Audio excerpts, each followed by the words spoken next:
You're tuned in to Ask the Master Auto Technician. Car questions? Get answers right now. Call 850-763-0555. James Auto Center, we fix it right, guaranteed. Beep, beep, beep, beep, yeah. Okay, welcome to Ask the Master Auto Technician. I've got a special guest. His name is Mike Kane. He's calling all the way from the Keys. Now, I don't know which island he lives on in the Keys. Mike, welcome to the show. Which island do you live on exactly in the Keys? Is it Marathon or Key West? I mean, I know there's a whole bunch of them down there, isn't there? I can see Lower Sugarloaf right now from my back porch, which is, I live at mile marker 15. Mile marker 15, so you're 15 miles from mile marker 1, so you're just slightly north. So I don't even know how many islands are in the Keys down there. I mean, what are there, 5, 10? I have no idea. See, people in Northwest Florida have nothing about down there. We know nothing. There's well over 100 islands. Wow. I think I've heard 67 bridges from here to the mainland in Florida City.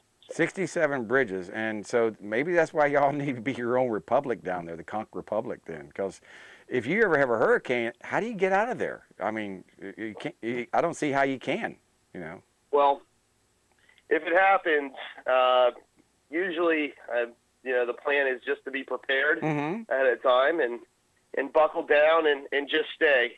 Park the car on high ground, which is for us about 3 feet or 4 feet above sea level, and just pray for the best. Well, I was just always curious about that because I've only been to Key West one time down there, and I found out that people down in Key West have this kind of a live and let live attitude, and it's kind of refreshing. It seems like so long as you're not hurting anybody back there, kind of like anything goes. Like that's why they have what they call the Fantasy Fest. Is that what they call that down there? Yeah, we do have Fantasy Fest. It's funny you bring up that. That really is the mentality down here. There was one of those tacky advice columns that somebody wrote into a local paper, and it said, "My neighbor's growing marijuana, but I don't know what to do." And the lady said, "Mind your own business. It's not those aren't your plants. She's not hurting you." So. Yeah, Fantasy Fest just wrapped up. It wrapped up the parade, which is kind of the biggest event of the week was Saturday last week. Right. And so there were floats, and there were plenty of nude and naked people. Now, how can they get away with that? There's a technicality. They can, what is it? They have to paint themselves? Is that how they get away with it, or? Yeah, but it really is just the sheer mass of people. It's almost like when libertarians do civil disobedience, it's almost like, well, hey, to hell with the law. They can't get us all. I mean, they couldn't go around and actually do a good job of enforcing any of these quote unquote nudity laws. So just because of so many people are doing exactly what they want. Because I have a lot of my friends that leave Northwest Florida. It's in my Mardi Gras crew, and they travel down to Key West. They really enjoy Fantasy Fest down there. I don't know if they're participating in that area or not, but they really do enjoy it because it just seems to be a big adult party. I mean, I don't think children are involved in this too much, but it seems to be just a big party down there. Everybody seems to be liking, but like you said earlier about mind your own business, we've got right now in our state government, or one of our local governments on the beach, they're actually shutting down legal businesses that rent scooters and say, they have like 500 scooters and they've been renting them for years. They go, you can't have more than 60 scooters. So they're actually telling them what to do. They're actually telling them the hours they can stay open, who they can rent to during certain times of the year. And they're actually making a lot of these tyrannical laws that are telling people how to live. And they're doing it, of course, for the safety of the children is what they'll tell everybody is because think about the children. We don't want our children coming to the beach with all these crazies out there. And I just don't understand why they think that the government needs to be telling people how to be, and down in South Florida, where y'all live, the government kind of backs off. How did y'all get away with that?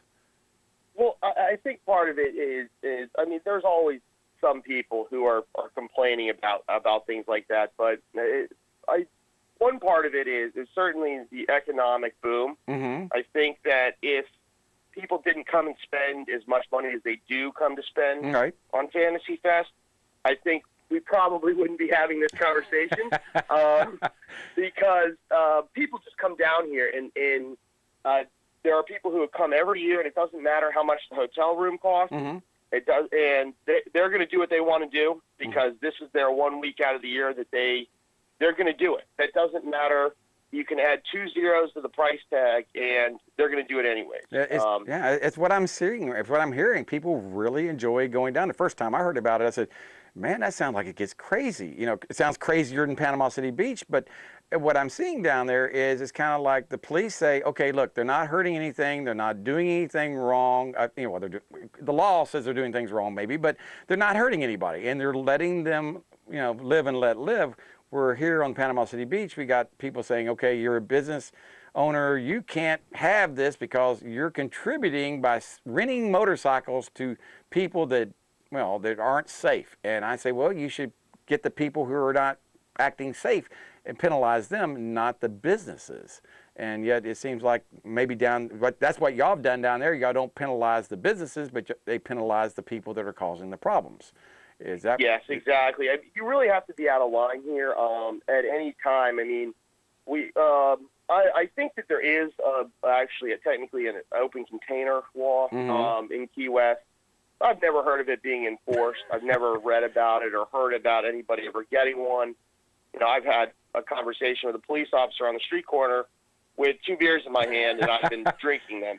So don't do that here in Panama City Beach, or you will go to jail. I went to spring break there actually about 8 years ago, I think, and I remember there were quite a few people going to jail for drunk in public and things like that. And down here, you really have to try. You really have to be very obnoxious to get in trouble with any kind of law enforcement. Well, let me ask you a question. I know the Libertarian Party is, we're a small party, we're a third party, and I have a lot of people out there that say, well, Libertarians, they don't vote. And I go, well, you can't vote. Libertarians can't vote in a primary because Florida is a closed primary state. But you can change your voter registration 30 days before the election to vote in a primary if you want to. What active duty, what are some of the things that the Libertarian Party down in the Keys are doing? Because I know you have a very active group down there that's very outspoken, and it sometimes locks horns with the Libertarian Party itself of Florida, but it seems to be you bring some very good points out. You make things, you make people sit back and go, that's how it needs to be. We need to learn to mind our own business and need to be able to, have smaller government that's not telling us how to live our lives and how to run our business and raise our kids and how to make our money and how to, all these things. And I was just wondering, what are y'all doing down there to make such a difference that people, is it just the attitude of the people in general? Well, the attitude down here is almost you're ostracized if you're out of line almost with any really big government ideas. Oh, okay. But the reason why is a lot of people come down here. They move down here just to get away from the mainland or other things, and part of that is also politics in general. Mm-hmm. So we do have a lot of people here who are not necessarily politically motivated. They're out of the political process. Mm-hmm. But getting back to your question, to the people who say, "Oh well, I need to be able to vote in primary." Mm-hmm. Well, okay. Number one, usually elections very rarely ever come down to one vote. True. They just don't. It's very rare, especially the larger that you get. And so if you really care about the ideas that we care about, mm-hmm. which are self-ownership and government that does not tell anybody what to do and is not out to protect people from themselves, mm-hmm. Why don't you just register to vote Libertarian? And that's part of our bylaws as well. If you want to participate in party business, mm-hmm. you have to be a registered Libertarian. Mm-hmm. You have to have signed the non-aggression principle. So what I tell them is look, why don't you just register to vote Libertarian? We're the party for you. Now, if voting in the primary is so important, that's fine. Keep your voter registration as a Republican Democrat. That's fine. But please, support our efforts financially. Mm-hmm. Help out, come out to our events if you're behind us on a certain issue. Mm-hmm. A lot of people are who are in that situation. They agree with us on certain things. That's fine. And we're getting together on Tuesday. Uh-huh. Why don't we go to City Hall and let's talk about how we're trying to get Uber into Key West because Uber actually pulled out. So. Same thing here. They've made it so cost prohibitive for Uber to be in Panama City Beach that they are not here anymore. They will not allow them because, well, they're not a taxi and they're not paying that fee to the government to be a taxi. And that seems to be, and they've passed laws and not allowing them to be here. So what are y'all doing to make Uber being able to come in there? Well, actually, it's funny. We did a few op-eds.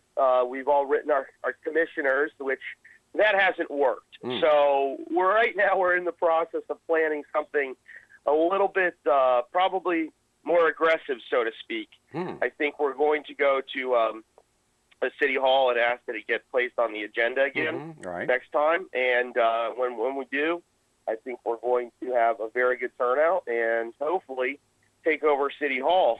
It's something that it's funny. We were joking about this about 2 or 3 months ago. Is hey, imagine what would have happened if horse and buggy manufacturers in the early 1900s had lobbied government to prevent the mass production of cars. It's ridiculous the way that these taxi cartels operate in the form of licensing, when all an Uber customer or driver wants to do is provide or procure a service, and apparently they're not allowed to.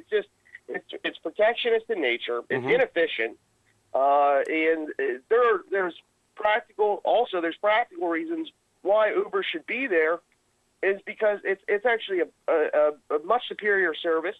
It's more affordable. It's better quality. You're able to pick your own driver. Right. Your drivers get ratings, so it's just not a half an hour wait for a cab that just got puked in. Good point. And then a $40 cab ride. It's $15, ride as opposed to $40. They're there faster. The car's cleaner.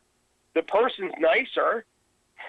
This is protectionism is all it is, right? It's pretty much exactly. So it's classic protectionism, where we have to have these government regulations for some reason, apparently. Well, I think Frederick Bastiat said that protectionism, communism, and fascism are 3 stages of the same tree.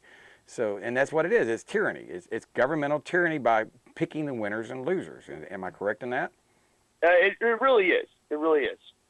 So y'all trying to make a difference, and by showing up, I know just last week, Hillsborough County, we were having they're trying to put a 1 cent sales tax, a half-cent sales tax they're trying to add to it for 30 years. And people are saying, what's this for? And they're going, oh yeah, it's for the children, and that seems to be the main, it's for the children, of course. And I don't know how I haven't heard how that's come, because that's in Hillsborough County. I haven't heard what happened. I don't know if they made a firm vote on it or not, but I know people are staying active in the Libertarian Party. We are the burr under the saddle, so to speak, of a lot of local officials out there, and I'm really glad you're doing it down in the Key West area. And that's where Uber's at. You're saying they're trying to get Uber back into Key West, or just all the Keys? Well, right now, our affiliate is primarily out of the lower Keys, just because that's just the way it's worked out. So our goal is just really to get it into Key West, and then. I don't think Monroe. Key West was the first mover on really putting the hammer down, and then Monroe County followed. So if we can get it into Key West, then we'll go to the county. But yeah. Sounds good. Mike, I want to thank you so much for calling. This is Mike Kane from the Libertarian Party down in the Keys. That's what county is that? Monroe County down there? Monroe County. Monroe County. I'm trying to remember. As state treasurer, I can't remember all the counties, all 67 of them out there. But thank you so much for calling. And please don't be a stranger. Give us a call every so often when something exciting is happening down in Key West, okay? We'll do that, Mr. Morris. Thanks so much. Thanks for calling. All right. Hey, this is James Morris. Give us a call, 850-763-0555. We'll be right back. I don't know if we're going to have Hanson Hindenburg from Baytown Tires call, but we're going to try to get him on. We'll be right back. James Auto Center, we fix it right, guaranteed. Beep, beep, beep, beep, yeah.